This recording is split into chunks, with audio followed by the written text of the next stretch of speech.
بسم الله الرحمن الرحيم. السلام عليكم ورحمة الله وبركاته.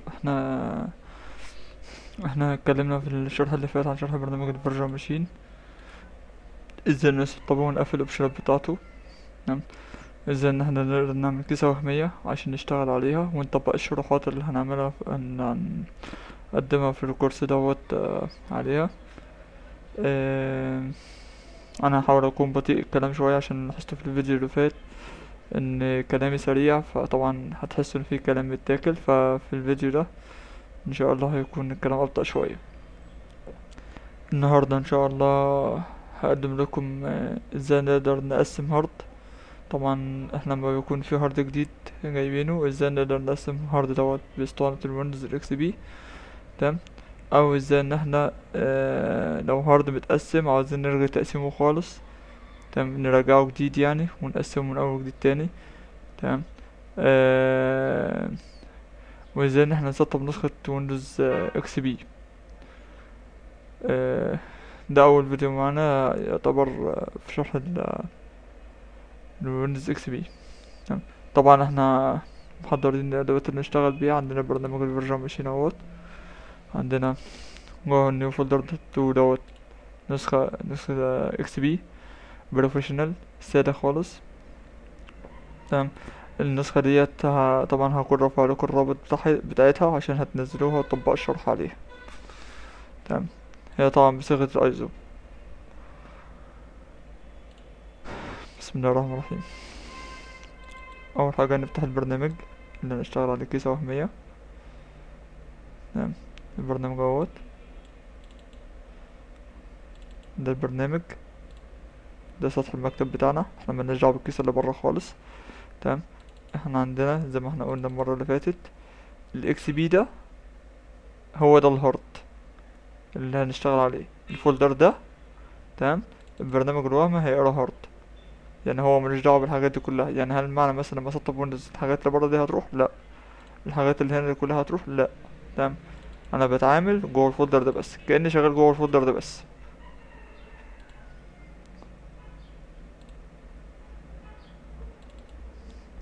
من السيد روم هنا، تمام، نلغي الضغطتين، هنعمل يوز ايزو ايمج براوز. آه احنا حاطين الملف على الديسكتوب، نيو فولدر 2 سيرفيس باك 3. هو يعني اسمه وسام طبعا، لان انا لما كنا واخدينها ايمج كنا مسمينها باسم واحد صاحبي اسمه وسام، فما مالكوش دعوه بالاسم يعني. دي نسخه ساده، يعني نسخه زي ما هي نزلت من مايكروسوفت. تمام. فما تاخدوش بالكم من الاسم، هي مش نسخه ملعوب فيها، زي ما احنا هنشوف ان هي نسخه مش ملعوب فيها. آه... اوكي، هنعمل اوكي. تمام. نصغر الشاشه شويه او نخليها زي ما هي عشان تكون واضحه ليكم. كده احنا عملنا ال ان السيد روم يتقري، يقرا اسطوانة النسخة سيرفيس باك 3 وسام ايزو. طبعا هنا عشان نخش على البوت، طبعا اي جهاز بتسطب له لازم يكون في حاجة اسمها بوت تعمل اعداداته الاول. البوت دوت بيختلف من بوردة للتانية. تمام. ده طبعا هيرجع طبعا من تعاملك انت مع الجهاز، من بوردة من جهاز لجهاز. تمام. البوت دوت عبارة عن ان انت اول لما بتضغط على الجهاز، تمام، لما تضغط على الجهاز تفتح بس باور اون للجهاز، تضغط على زرار ديليت، زرار الديل اللي موجود في البوردة، فيطلع لك السيستم بتاع البوردة نفسها بعيد عن ويندوز خالص. تمام. السيستم دوت منه هو اللي بنقدر نعدل قائمة البوت، نخليه مثلا الجهاز يقرا الهارد الأول أو يقرا السي دي روم الأول. تمام. طبعا لما يكون عاوزين نسطب ويندوز فبنخليه يقرا السي دي روم الأول. تمام. لو عاوزين نسطب عاوزين نخش على الهارد مش عاوزين نسطب ويندوز نخليه يقرا الهارد الأول، أو طبعا بنطلع اسطوانة الويندوز اللي هو بيقرا السي دي روم الأول فالويندوز يخش على طول. هنا بقى العكس، هنا أول لما نفتح يعمل، هنا أول لما نفتح هنضغط باور اون F2.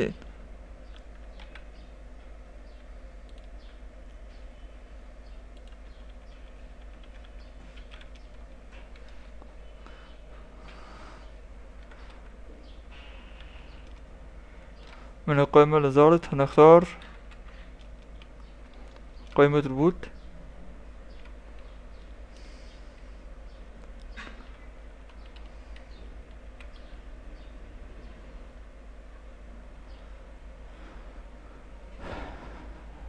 عندنا اول حاجة معرية removable device، تاني حاجة الهارد ديسك، الهارد درايف، تالت حاجة السي دي روم. طبعا احنا هنختار من السي دي روم، من الزائد الموجودة في الكيبورد نضغط يطلع فوق السي دي روم، نختارها زي ما احنا شايفين تحت. مكتوب تحت F1 الهيلب. تمام. السلكت ايتم سهم فوق تحت. change value اللي هو الزائد والناقص، الاسكيب الاكزايت. يعني الاختلاف موجودة تحت. طبعا كل جهاز بيختلف طبعا شكل صفحة البوت عنده. فطبعا معروف انت اول لما بتخش طبعا بتروح على قائمة البوت. تمام. تختار ان السي دي روم يكون قبل الهارد ديسك، الهارد درايف. F10، تضغط F10 save change. اوكي. هنا يبدأ يقول لي، هيبدأ يقرا من اسطوانة السي دي أرض الويندوز.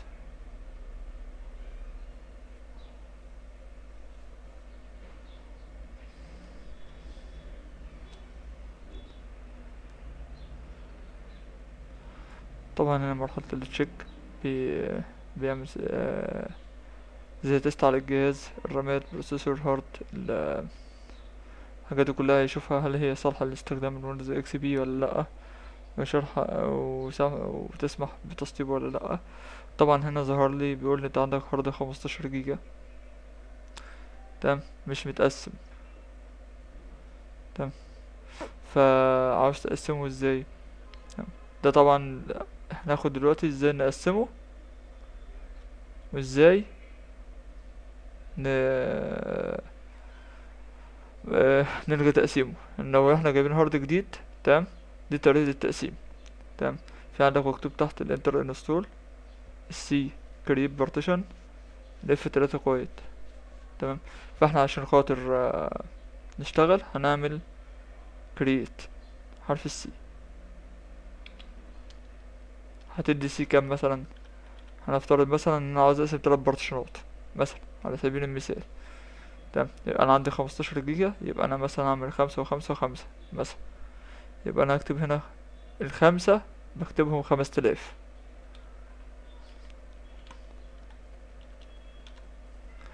طب لو 10 10 آلاف، 15 15 ألف، 20 20 ألف. لحظة واحدة.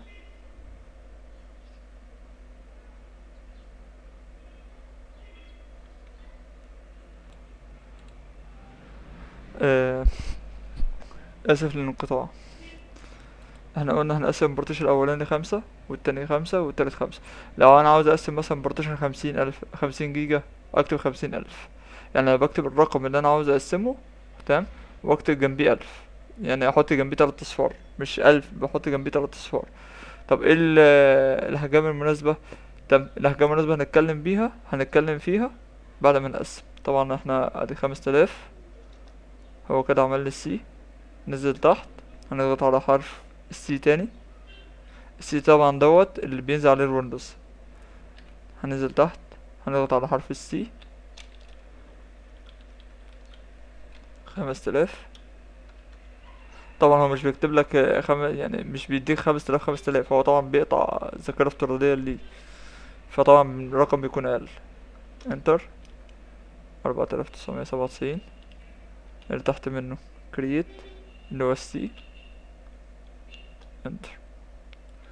طبعا ال8 ميجا ديت يعني بارتيشن ما بيظهرلناش اصلا، يعني ما تاخدش بالك منه خالص. يعني انت بتخش جوه بتلاقي التلاتة اللي فوق دول، لكن اللي تحت دوت ملناش دعوه بيه. تمام. ده يعني ابسط طريقه واسهل طريقه تقسم بيها ويندوز، تقسم بيها اسف هارد. يعني تقسم الهارد بالطريقه ديت. لا تدور بقى على برامج وتقول لها بارتيشن ماجيك، بارتت ماجيك، مش عارف اكرونس، ايا كان. دي اسهل طريقه اي اسطوانه ويندوز عاديه تقسم بيها. طب اسطوانة 7 تقسم، اسطوانة 8 تقسم. تمام. هوريكم طبعا في الدروس اللي جايه ان شاء الله بعد كده، بعد ما اخلص الاكس بي هنوريكم ازاي تقسموا بال بال7. ونفس طريقة ال7 هي ال8، يعني انا هشرح ال7 بس، وال7 ما بيختلفش عن ال8 كتير. تمام، الاتنين واحد. تمام. طب انا النهارده دلوقتي قسمت، فرضنا مثلا ان اكتشفت ان ال4 جيجا دول و900، يعني ال5 جيجا دول ما ينفعوش ما يستحملوش ويندوز. يا نهار ابيض. طب يعني ايه؟ لا انا عاوز اغير تقسيم الهارد واقسم بارتيشن يكفي، يعني ادي للسي مساحة تكفي الويندوز بالبرامج. طيب، او لو مثلا هنفترض ان انا مثلا كنت شغال، يعني السي ده مثلا مساحته مثلا 20 جيجا. تمام. وال وبقية البارتيشنات متقسمة نفس النظام. طيب بس دخل فيروس او دخل حاجة في الهارد محتاج تقسيم، انت عاوز تقسمه من اول وجديد، ترجعه لحالة المصنع وتقسمه تاني. تعمل ايه؟ تلغي تقسيم الهارد وتقسمه من اول وجديد. طب انا عاوز الغي تقسيم الهارد عشان اقسمه من جديد، بعمل ايه؟ بخش باسطوانة الويندوز زي ما احنا شايفين. تمام. لغاية لما نوصل للمرحلة ديت بلاقي البارتيشنات قدامي. طبعا جوه الاي دي هتتقري دي، والاف هتتقري اي. تمام. يعني مش هتتقري كده، متقلقوش. بروح جاي رايح على اخر حاجة. انت لما بتعوز تهد آه عمارة، بتهدها من فوق لتحت عشان ما تنزلش فوق دماغك. هنا بقى بتعمل العكس. في الهارد عاوز تلغي التقسيم، تمام، تهده من تحت لفوق. فاهمين؟ يعني الاساس بتاع العمارة تحت، احنا عندنا الاساس بتاع الهارد فوق. تمام. فانت ما بتهدش من الاساس، انت بتهد من فوق في العمارة. طب هنا الاساس فوق، فهتهد منين؟ هتبدأ تهد من تحت. عاوز تلغي التقسيم هتعمل ايه؟ راح على اخر بارتيشن، ده طبعا مالناش دعوة بيه. تروح على اخر بارتيشن، في عندك تحت خالص. تمام. في الشاشة مكتوب انتر يساوي انستول. طبعا لو انا عاوز اسطب. تمام. الدي تساوي ديليت بارتيشن، الاف 3 تساوي كوايت. جميل. آه معلومة صغيرة، احنا اسطوانة الويندوز طالما دخلت لغاية البارتيشنات كده، تمام، يعني داخل لغاية البارتيشنات، يبقى احنا عندنا امكانيات الجهاز كلها، يعني قطع الجهاز كلها سليمة، وتضمن ان هي سليمة، ما عدا قطعة واحدة هي اللي ما تضمنش ان هي سليمة، الهارد. يعني انت عاوز تعرف جهازك سليم ولا لا، والقطعة بتاعته سليمة ولا لا. تمام. حط اسطوانة ويندوز، لو دخل لغاية هنا فالقطعة كلها سليمة. تمام. مفيهاش اي مشكلة. طبعا بقى في طرق تانية تقدر تقيس بيها القطع، بس ده إلى حد ما بتديك مثلا نسبة ايه، 40% قياس، انك تعرف اذا كانت القطعة سليمة ولا لا. هنقسم، نلغي التقسيم، هنضغط على حرف الدي زي ما هو بيقول دي بارتيشن دي، بعدين ال، قال لي ال للديليت، هو ال كده اصبح عند اتنين، يعني واحد اللي هو مش متقسم والتاني مش متقسم. طب اللي فوق منه دي ال، كده كلهم اتجمعوا بقى بارتيشن واحد مش متقسم. طب اللي فوق، تمام، بص بقى خدوا بالكم، اي بارتيشن من تحت دي ال، عند السي الطريقة هتختلف، دي ال، وهتبتدي تعمل ايه بقى؟ create partition سي، عشان ايه؟ تقسم. طب هتقسم ازاي؟ انا قلت ان انا عندي، انا دلوقتي اديت المساحة كام؟ 15 جيجا للهارد. انا محتاج عشان يعني على قد الشرح بس، فطبعا مش محتاج مساحة للدي، يعني انا عاوز مساحة للسي. فانا هدي مساحة للسي ان انا هسطب لكم، يعني هخلي السي مساحته كبيرة والدي مش هيفرق معايا كتير.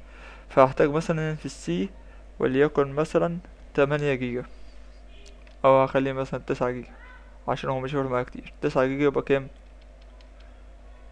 9000. زي ما احنا قلنا الرقم جنبيه 3 اصفار. انتر. البارتيشن التاني قال لي فاضل 6 جيجا و300 وكسر، هنقول له ماشي اوكي. سي، انتر. كده يبقى احنا اتعلمنا ازاي ان احنا نقدر نخش على اسطوانة الويندوز، ازاي ان احنا نقسم هارد جديد، ازاي ان احنا نلغي تقسيم هارد عندنا قبل كده ونقسمه من اول وجديد.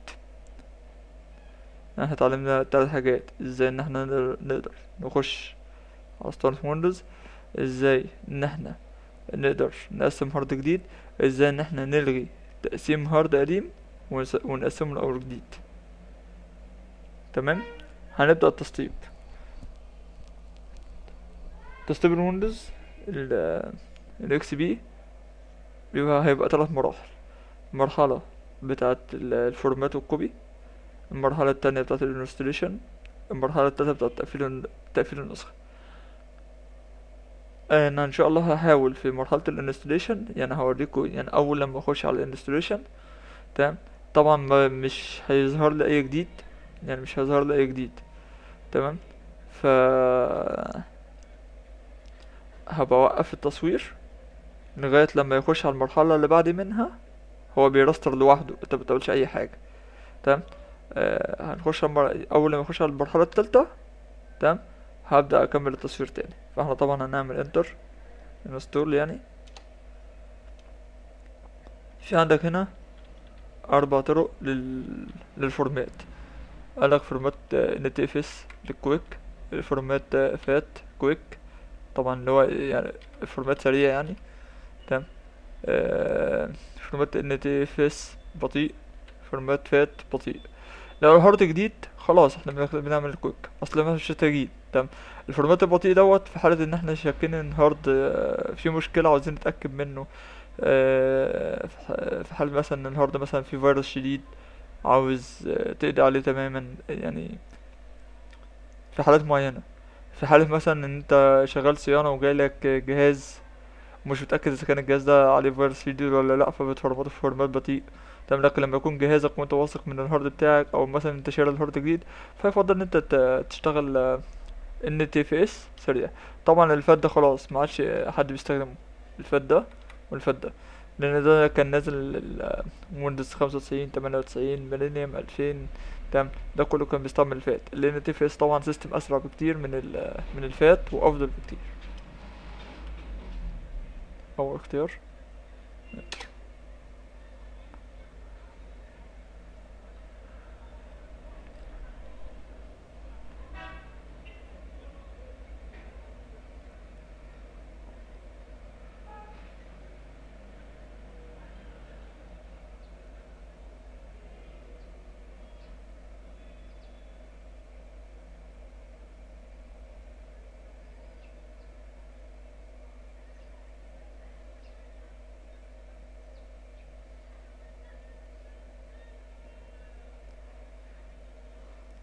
طبعا نحب نقول لو احنا حابين نخرج بالماوس بره الشاشة، انا طبعا لو حبيت مثلا انزل البرنامج تحت مش هعرف، مفيش ماوس اهو.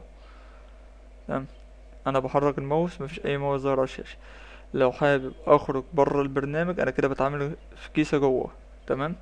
فرمطت وقسمت. طب انا حابب اخرج بره الماوس، بره بالماوس بضغط الت وكنترول مع بعض في الكيبورد، فخرج لي الماوس اهو.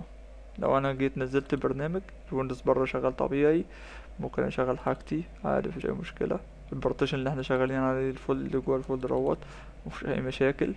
تمام. ملفاتنا كلها موجوده، الويندوز شغال. تمام. مفيش اي مشكله. عاوز اشغل، عاوز اتصفح نت، مفيش مشكله. تمام. اعمل اللي انا عايزه، مفيش مشكله. تمام. وانا اثناء التسطيب مش لازم يعني ان انا اقعد اتفرج على التسطيب. انا طبعا كواحد طبعا بتدرب على الدرس دوت على البرنامج عندي على الجهاز. فانا بقرا جاي منزل البرنامج تحت، وابدا اشوف شغل عادي لغايه لما التسطيب يخلص، وابدا اطبق الدرس بقيه الدرس. تمام. وهكذا انا ببدا رايح جاي رايح جاي وهكذا، بدل ما اقعد عشان ما ملش يعني من الجهاز، او ما ملش من القعده. تمام. هو وصل 88%. طبعا هو فورمات الاول، بعد كده بدأت نسخ الملفات ويندوز اكس بي بروفيشنال. الجدير بالذكر ان النسخة ديت مميزاتها ان هي بتعطلش في النص، يعني مش في النص هتطلب منك اضافة اللغة، بس طبعا هتعمل اضافة اللغة بعد ما تحول على الويندوز جوه. فاللي احنا هنطبقه جوه يعني بعد تسطيب النسخة، لو هي طلبته منك بره اثناء التسطيب في اي نسخة تانية، مش في النسخة دي، في اي نسخة تانية بوت فروم سي دي. تمام، دي لو ظهرت لك طبعا وانت بتسطب ويندوز قبل كده بتضغط انتر عشان تخش على ال على الويندوز. اللي احنا هنعمله جوه ده، ده بتعمله في اي اسطوانة بره. هو طبعا راستر دخل على المرحلة التانية.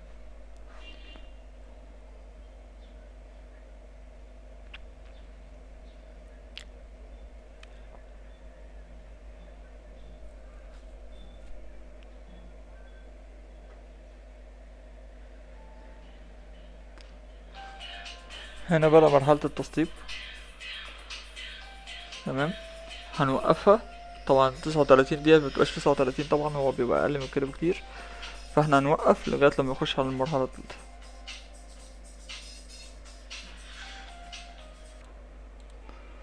نعم، طبعا هو خلص المرحلة التانية، عمل ستارت دخل على المرحلة التالتة. المرحلة التالتة زي ما احنا شايفين. تمام.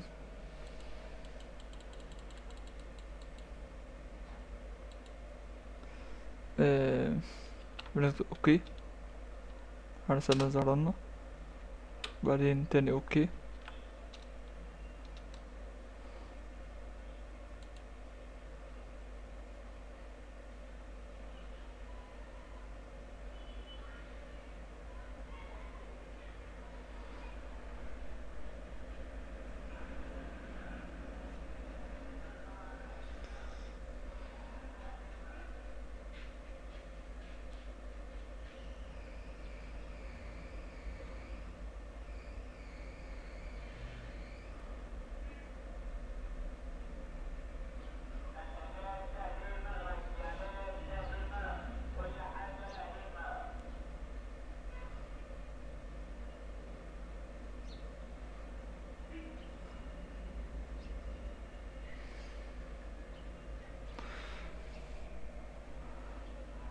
طبعا الطبيعي ان الجهاز جوه يبقى أبطأ من بره، يعني الكيسة الرقمية اللي احنا شغالين عليها تبقى أبطأ من الكيسة اللي موجودة بره.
طبعا انا عشان سبته فترة فتيل جدا، هو كان المفروض اول لما يبدأ المرحلة التالتة اخش على طول، بس انا طبعا سبته فترة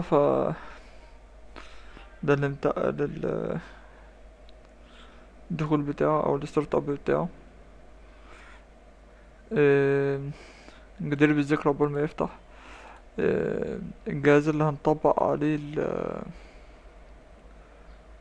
اللي هنطبق عليه الشرح دوت، يفضل انه يكون على الاقل 2 بروسيسور، يكون عليه بروسيسور 2 و6 رامات 512 اقل حاجة، ده اذا استحمل كمان. يعني 512 نقدر نعرف امكانيات الجهاز ازاي عن طريق الضغط على الكمبيوتر. هو بالتالي فتح اهوت. تمام. هو طبعا مش هيديك الصوت دوت، هو طبعا هو عشان هو سحب ملفات التعريفات من الجهاز الاصلي او من الويندوز اللي بره، فمدينا صوت، لكن هو في الاصل مش هيدينا الصوت دوت في التسطيب. نعمل نكست. هو هنا ده الهيلب ملناش دعوة، نعمل نكست. تمام. آه هنعلم على الاختيار التاني نوت رايت ناو، مش محتاجين نعمل بروتكت او مش محتاجين نعمل اوتوماتيك ابديت او اي حاجة من ديت دلوقتي خالص. نوت رايت ناو، نكست. تمام. هو بيعمل سب اوتوماتيك، نضغط على سكيب اللي كان جنب النكست. تمام. هنا نو not at this time، مش هنعمل ريجستر من، او يعني زي ما احنا مش هنعمل تسجيل من المايكروسوفت نفسها، احنا عندنا النسخة متسجلة جاهز. نجست. هنا اسم الجهاز هيكون ايه؟ ليكن مثلا جي اس ان مثلا على سبيل المثال. نجست. طبعا احنا عايزين نعمل اكتر من يوزر بنكتبهم هنا، يعني دي لغاية 5 يوزرات. طب ده مش يوزر نيم، يعني مش مش هيطلب مننا يوزر نيم وباسورد، ده تسجيل دخول لسطح من المكتب، يعني اكتر من سطح مكتب يعني. تمام. فاحنا بنعمل سطح مكتب واحد بس اللي بنشتغل عليه حسن زين. نكست. فينيش.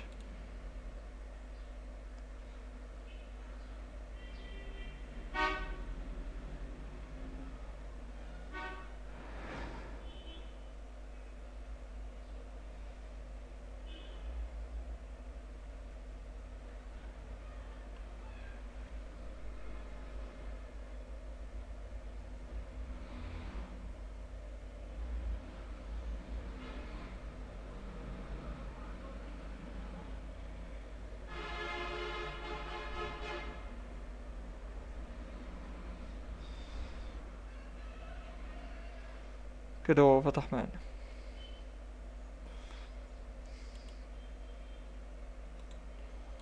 زي ما احنا شايفين مفيش ايقونات.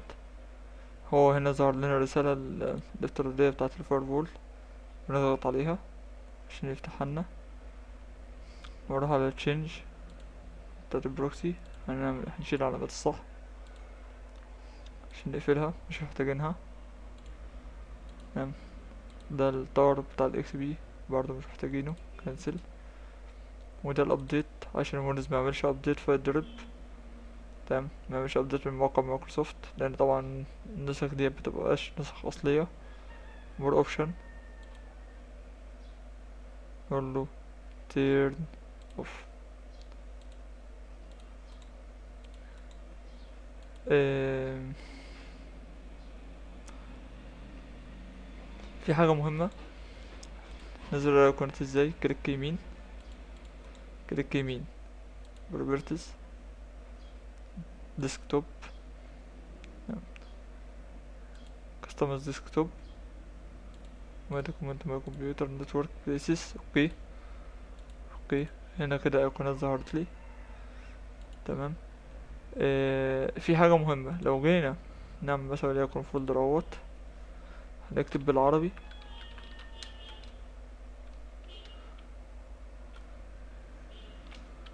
مش هيرد اكتب. طيب ولو في فولدر عندنا بالعربي هيتكتب عربي مكسر، يعني ايه؟ حرف حرف وبالمقلوب. جميل. طيب هنضيف اللغة دي ازاي؟ تمام. ستارت، كنترول بانل، واحنا حاطين الاسطوانة في قلب السي دي، يعني لسه مش اسطوانة الويندوز. تمام. هروح على الديت تايم، اختيارات اللغة والوقت والتاريخ والحاجات ديت، ندخل عليها. تمام. وندخل على اختيارات اللغة. تمام. آه من هنا. تمام. هنعلم على، نختار الاولاني. اوكي. هنروح الناحية دي ونضغط على السهم ونضغط على حرف ال A، يعني نسيب الماوس بعد ما ضغطنا على السهم نضغط حرف ال A ونختار اللغة مصر عربيك ايجيبت. تمام. الناحية التانية برضه نفس النظام، نضغط على السهم، حرف ال A، اللغة العربية بتاعت مصر، ونعمل اوكي. اللي احنا عملناه ده احيانا الويندوز بيطلبه بره في المرحلة التانية. طب بيظهر لنا رسالة يقول لنا اكتب اسم الجهاز، فبنكتب. تمام، ما نكتبش باسورد، يعني لما يكون طلب منا باسورد ما تكتبش اي باسوردات. تمام، بعد كده هيجيب لك رسالة تانية، هنختار الكاستمينيشن اللي هو ال- الاعدادات الخاصة. هيظهر لنا اعدادات اللغة اللي هي اللي احنا شايفينها دي، هنضيف اللغة بنفس الطريقة. يعني سواء طلبها مننا اثناء تسطيب الويندوز او طلبها مننا بعد ما الويندوز خلص. تمام، يعني على حسب اختلاف الاسطوانة، بتبقى اختلاف اسطوانات، بنعمل نفس الاعدادات. انا طبعا الاسطوانة اللي انا رافعها لكم ديت بيطلب بعد زي ما انتم شايفين، يعني بعد ما خلصت الويندوز مش قبل ما اخلص الويندوز. تمام، بيطلب ريستارت الويندوز، فبقول له يس.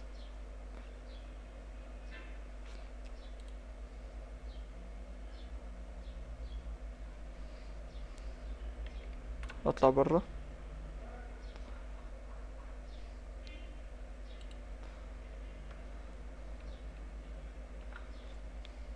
واقف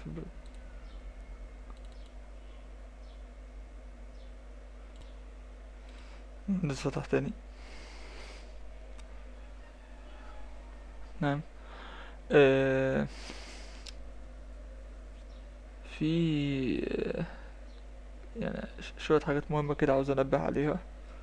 آه دي ضرورية. اول حاجة لازم نعرف ان احنا لما بنقسم اسطوانة الويندوز، طب بنحتاج نفرمت البرشنات اللي احنا عملنا لها تقسيم بعد باسطوانة الويندوز. يعني احنا لو فتحنا ماي كمبيوتر هنا، تمام، لو جينا نخش هنا هتلاقي البارتيشن طالب فورمات. هو مش بايظ، هو عاوز يفرمت، فانت بتقول له يس اوكي، تقول له كويك فورمات ستارت.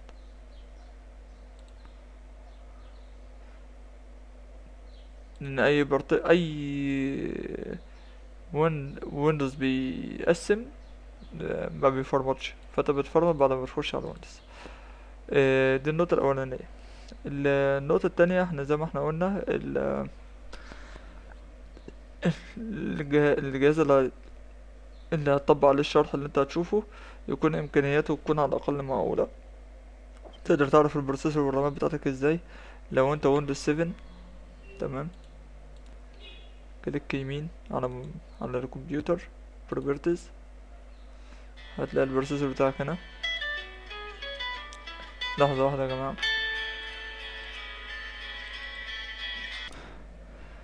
اسف للانقطاع.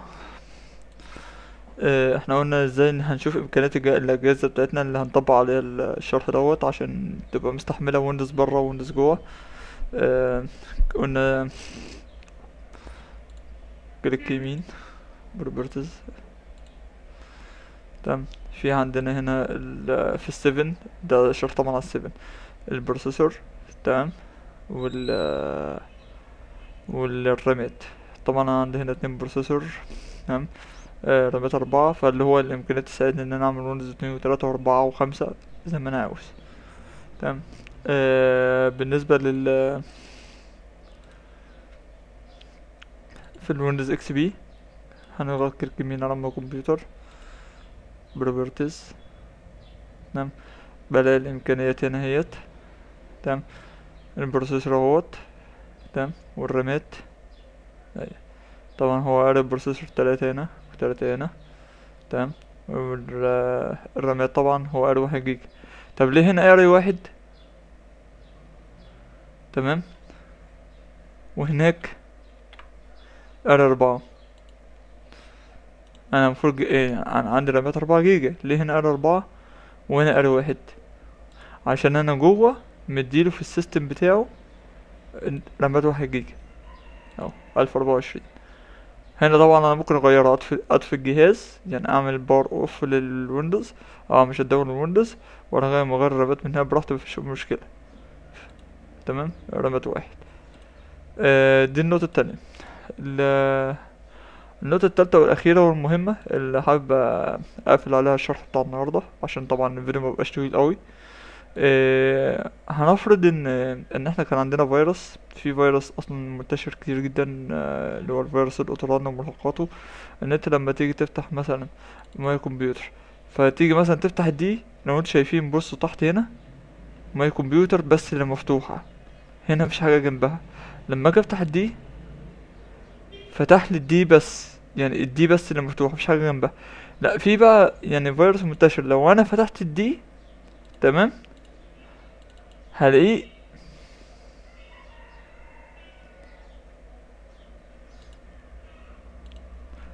هلاقيه ظهر لي بالشكل ده. ثواني، كنترول بانل،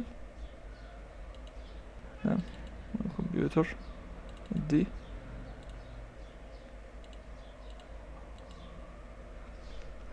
هلاقي ماي كمبيوتر زي ما هي، تمام، ما اتغيرتش، يعني ما اتفتحش في نفس الماي كمبيوتر، وفتح لي الديب بارتيشن تاني.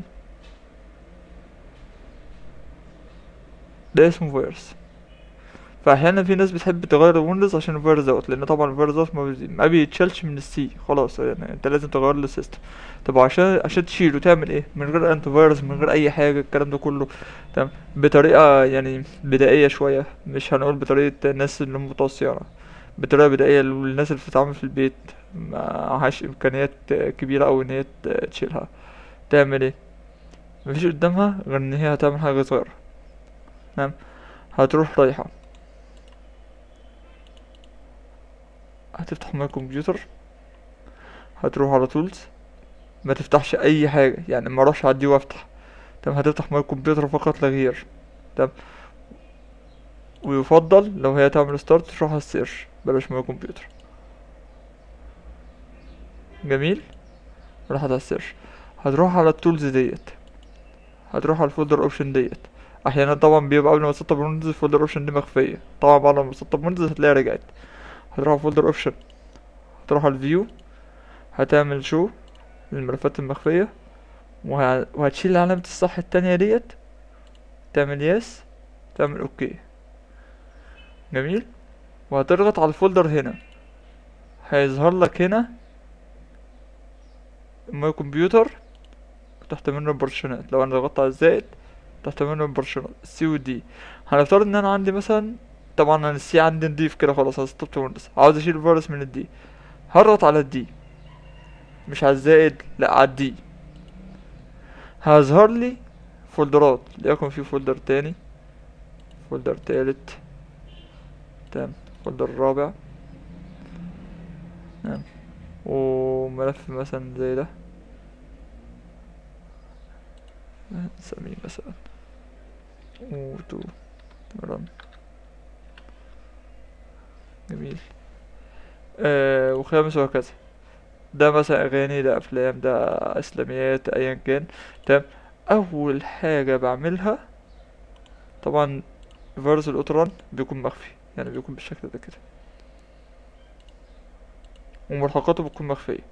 اول حاجه هتعملها، هتضغط على زرار الكنترول اللي في الكيبورد، تبدا تعلم عن الملفات المخفيه ما عدا السيستم فوليوم،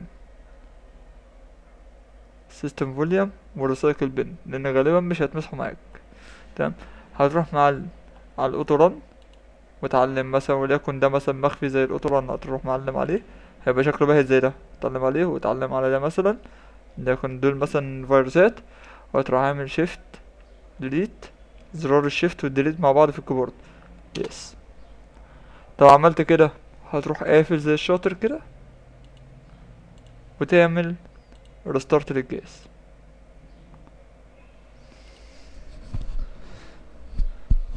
ده اهم شيء، لان الفيروس ده لو انا فتحت ماي كمبيوتر ودخلت على البارتيشن كده، كده الفيروس دخل السي، هضطر اسطب ويندوز من اول جديد. طبعا لا يفوتني ذكرا ان اقول لكم العربي اشتغل، تمام، شغال اهوت، تمام. يكون مثلا،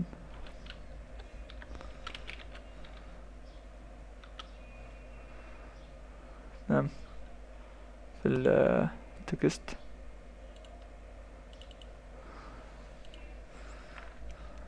اخذنا في هذا الدرس شرح تقسيم الهارد، آسف، أخذنا هذا الدرس فورم بونت 18. هذا الدرس شرح تقسيم هارد جديد، كيفية إلغاء تقسيم هارد قديم وتقسيمه مرة أخرى، كيفية تنسيب ويندوز اكس بي، كيفية عمل فورمات لبارتيشن داخل ويندوز. في طريقة على فكرة لعمل فورمات، ان احنا نضغط كليك يمين ونعمل فورمات. لو احنا مش بدل ما نضغط كليكين كليك يمين فورمات، هنعلم على كويك اللي هو الفورمات السريع ونعمل ستارت. تمام. اخدنا ايه تاني؟ كيفية إضافة اللغة العربية إلى الويندوز. تمام. كيفية قضاء فيرس الأوتو رن والحركاته. تمام. أعتقد ده اللي أخدنا النهاردة. يس.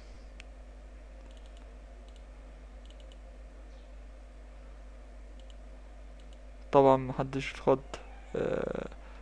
احنا المفروض ان احنا واخدين 15 جيجا، فانتوا مفكرين ان بره واخد 15 جيجا على الجهاز، فبره لأ، هنلاقي الملفات كلها على بعض الكمبيوتر. بس هو بيقول لي مساحة اللي فاضلة 16 وكان 19، يعني المفروض اصلا الويندوز اللي احنا مسطبين وعاملينه وكل الهلمة دي كلها واخدة 2 جيجا ونص، قليل جدا يعني. مع اننا لو دخلنا جوه شفنا السي تمام هنا هتلاقيه المفروض واخد مساحة 2 جيجا و840 يعني اكبر. فانتوا متقلقوش من موضوع المساحة دوت. لو انت ما عندكوش مساحة فاضية كبيرة في الهارد، 10 جيجا كفاية، مفيش مشكلة. و- واشوفكم الدرس القادم ان شاء الله. السلام عليكم ورحمة الله وبركاته.